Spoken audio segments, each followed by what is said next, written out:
Hello and welcome to The Faith. In this section, we're going to go over Old Testament Bible book reviews and very short synopsis, a very short summation of each book of the Old Testament, just so you have a better comprehension of what is in the Bible.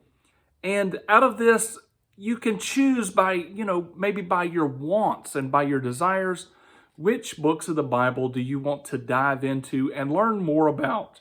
Because reading through it in a chronological fashion oftentimes can be very hard to finish. It is a good discipline, but it can be very hard to finish.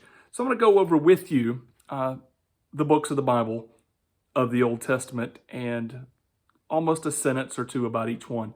The book of Genesis is obviously the book of beginnings, and most people in their Christian journey read through that one pretty simply. The book of Exodus has to deal with the development of Abraham's family into Israel, and that's actually in the last part of Genesis.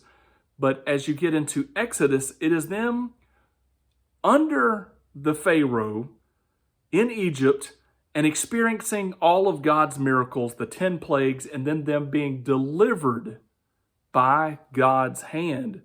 Then you jump into Leviticus and Deuteronomy, are both iterations or declarations of the law of God given to his people Israel.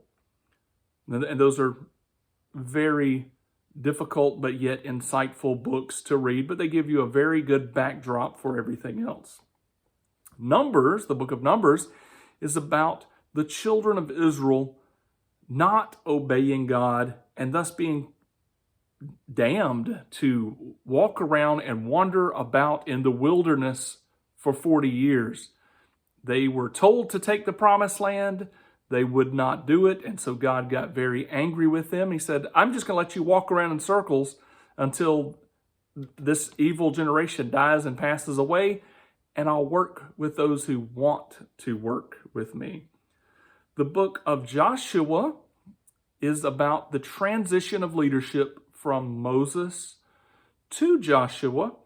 And Moses, because he struck the rock, instead of speaking to the rock that was supposed to provide water to Israel, God said, you'll never enter the promised land. And so Moses, instead of being able to lead Israel into the promised land, handed this off to Joshua. And then Joshua led them in, but he had to be a warrior because he led Israel in destroying all of these wicked nations that were occupying this land, and they were the instrument of God's judgment coming in upon those people. The book of Judges is a repetitive cycle of beautiful stories about governors who popped up miraculously by God's anointing again and again, time after time, to deliver Israel from their oppressors. Israel would come under rule from some nasty, evil empire or some evil leader, and then God would call up a judge to deliver them. And then once things got going well, then Israel would descend back into their sin, and then God would have to send another judge to deliver them. So they used to be judges instead of kings. Ruth, I would just classify as a beautiful story of redemption of a family line. You'll find that she is in the line of Christ. And the line and the lineage and the family and the hope almost completely got eradicated and wiped out. And there was a very troubling point in time. But if you'll just hold fast to the things that matter, you'll see the way God works and beautiful redemption. So what a beautiful story there. 1st and 2nd Samuel and 1st and 2nd Kings is a beautiful narrated story taking us all the way from Samuel through the life of Solomon. So you have Samuel, and he is a sold-out prophet to God like none other. But the children of Israel don't want that. In their wickedness, they want a king. And God goes, okay, well, I'll give you what you want. I'm going to give you this tall, incredible-looking prince of a man, and Saul does one thing right, it seems, in his kingship, and then is a terrible failure from then on. And so that you can imagine the oppression of the people. And then God chooses to bring David up, and the incredible story of how wonderful a king David was, you have to read. If you don't read that section of the scripture, you're going to miss so much. And then the transition over into Solomon's empire. First and Second Chronicles has some of these highlights and some of the review of Israel, but it also gets into the commissioning and the building of the temple. Now, after that part, the period of Israel gets wiped out. They get destroyed. And why is this? From not following God. And so then you have the books of Ezra and Nehemiah. They have to do with rebuilding. Ezra, as a priest, is focused on rebuilding the temple. God is calling him to rebuild the temple. And Nehemiah is, as the governor of Israel, is brings everybody to rebuild the walls. Like, hey, let's all dive in and rebuild this city together, and we have to have a wall to do so. Esther is a fantastic rags to riches story of this little Hebrew girl that, seems pretty insignificant, but God uses her incredible beauty to put her into the position of queen, and he rescues God's people. It's one of the most beautiful stories you could ever read. Job. You've heard of Job. Job was a wealthy man, blessed by God, following God wholeheartedly, and then he was allowed to suffer demonic attack, but for a purpose, and that was to bring glory to God. And then his entire life was restored from good to bad to excellent. And it is a beautiful book to read during despondency, during despair, during crisis, because if you are following God, you are absolutely going to be spiritually tested, and the process is described in great detail in the book of Job, and you want to know about this. The book of Psalms, the largest book in the Bible, 150 chapters. But don't just walk away with that information. Read through the Psalms, and doing so, you will see that we actually sing a lot of these passages, and this was the song book for Israel. But it says so much. It has history in there. It has prophecy in it. It has the intimate, deep details of people's lives buried in these Psalms and other truths besides. You will see the framework and the foundation for Proverbs that's coming up. And why would you not want to read the beautiful songs that have been written about God, especially by poets like David? The book of Proverbs, one of my favorite of all time. Probably I have read this over 100 times. I love the book of Proverbs. It is immediately applicable wisdom. You just get to plug and play. It's like, oh, I get to take that this afternoon and use it. What an incredible book. Ecclesiastes, which is also written by Solomon, is the book about vanity. How everything is absolute vanity. Treasures are vanity. Health is vanity. Life is vanity. All unless your focus is upon God. It's a very sobering and direct book. Then you have Song of Solomon, which is a book for lovers, for husband and wives to be enthralled with each other and to know each other, and it signifies God's love for Israel. And so you want to be acquainted with that. Read through it if you want to improve the quality and the dynamic of your marriage. It doesn't have all the keys to marriage in it. There's a lot more in the New Testament.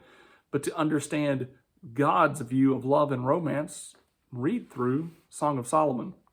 When you get to Isaiah, I think it's the second largest book in the Bible. You have 66 chapters of God speaking directly. You don't have to figure this out. You don't have to wonder what God's thinking. He states it directly through Jeremiah.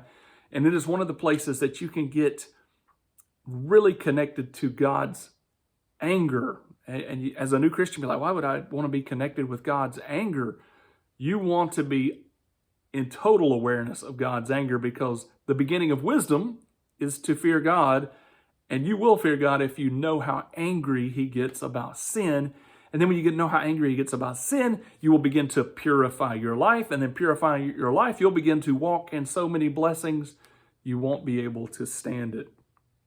Book of Jeremiah is a long prophecy about the upcoming Babylonian captivity. And besides that, I chose to just preach through Jeremiah a few years ago because of how rich and amazing the text is. You won't understand how rich it is until you read through it.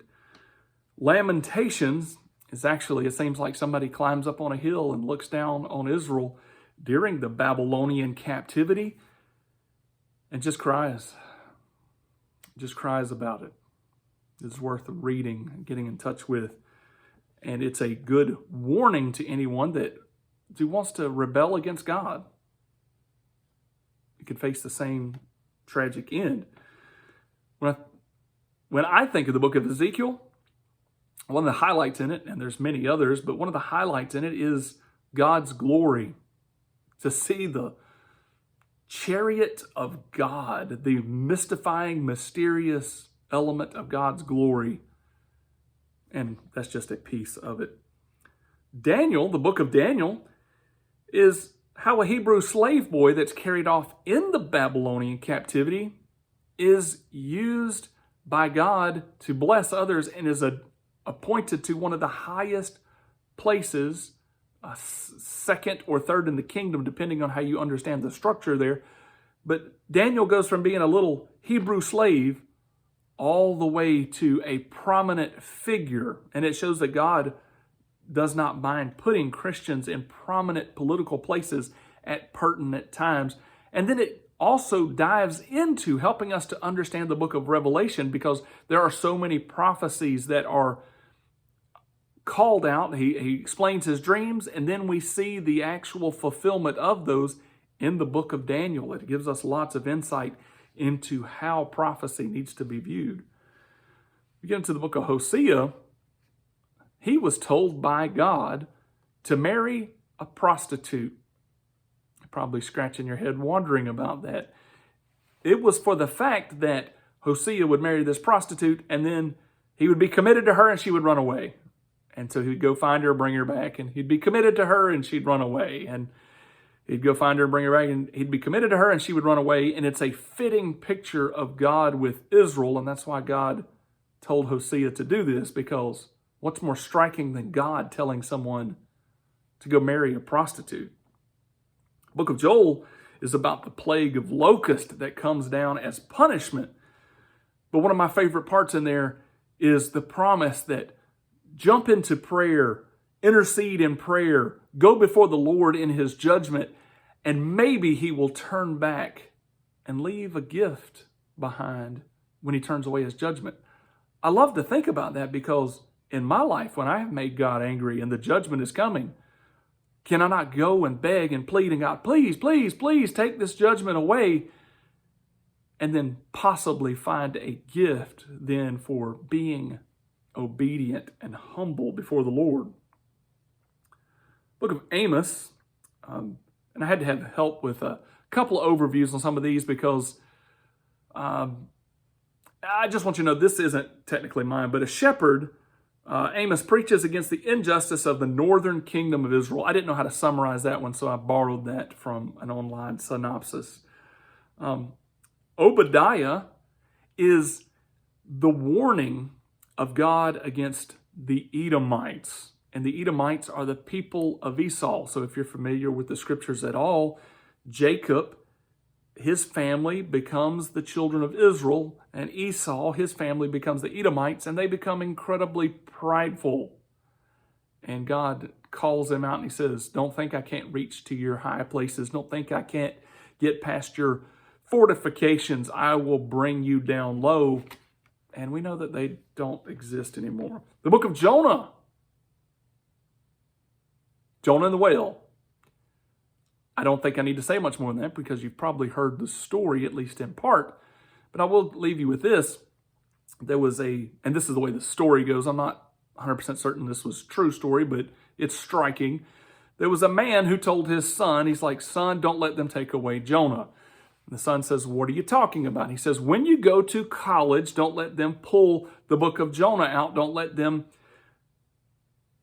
make you think it's a fairy tale and it's not worth reading, etc. And the kid goes, oh, okay. And so he goes off to college, and then he comes home from college 4 years later, and his dad's like, how about the book of Jonah? Did they take the book of Jonah away from you? And the child goes, well, what are you talking about? There is no book of Jonah. The dad's like, oh, yes, there is a book of Jonah. He's like, no, there's not.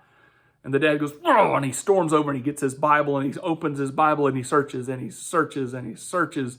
And he cannot find the book of Jonah, so he's forced to go to the table of contents, goes to the table of contents, and in the table of contents on page 580, I don't know what the page would be, he looks and he finds, if he looks really closely, that Jonah had been torn out of his Bible. And the son was like, he goes, I tore that out, Dad. I wanted to see if you would even miss it. The whole point of the story was that this man didn't want the Bible to be ripped out of his hands and didn't want the Bible to be ripped out of his son's hands, but wasn't even reading it enough that his beliefs made any difference at all. Book of Micah, this is another, there's two more, Micah and Nahum, that are going to be somebody else's basically one-liners about this.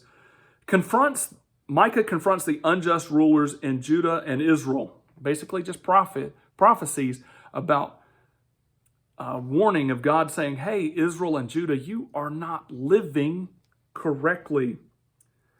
Nahum is a very complimentary book here because it talks about the eventual ruin of the city that Jonah went to save. You remember how Jonah got all angry and he was like, I'm not going to that city. They need to be destroyed. God's like, you need to go. And so he goes and everybody repents, and then Jonah gets angry about it. He's like, they don't deserve salvation. If Jonah could have looked ahead in God's plan and just listened to God the whole time, he would have known about Nahum, if he could have seen the way God sees. And Nahum went to warn them of some of the same things as well. They didn't listen. They had eventually rebelled again against God. And in doing so, they were completely destroyed. Habakkuk. In Habakkuk, God tells about his judgment for not listening to him. He says, I'm going to do something so terrible that you wouldn't believe it if your ears even heard about it. Kind of reminds you of Isaiah. It's kind of confirming that God gets this angry about things. You need to read through the prophecies because there are shocking statements in the prophecies. And there are places all over the Bible that we civilize and we don't even translate them as shockingly as they need to be. The words need to be a lot more powerful, in my opinion. But I would even be hesitant to read those words out loud. Zephaniah speaks about the double-mindedness of the followers of God. They follow me and they follow Milcom. Basically, they're half-hearted. They have me as a God and they have another God as a God. So there really isn't a God of their life. But there will be a blessing to the actual followers of God. Haggai is God calling out the children of Israel and stating to them, your houses, you're paying more attention to your houses than to my own house. That's even applicable for today if we really read this, and why it was captured for us is how often do we let our church and the functioning of the church be inferior to our own households? Oh, we will fertilize the grass. We will plant new flowers. We'll paint our house. We'll make sure that the schedule is not interfered with for our Friday night, whatever. And we will put all kind of effort and energy into making sure our house functions. And we put so much less energy into making sure the kingdom of heaven functions or God's house functions as it should. And I'm not just talking about the property structure here, I'm talking about the actual organization of the church. That's the book of Haggai. You have Zechariah. My favorite verse in that is, don't despise the day of small things.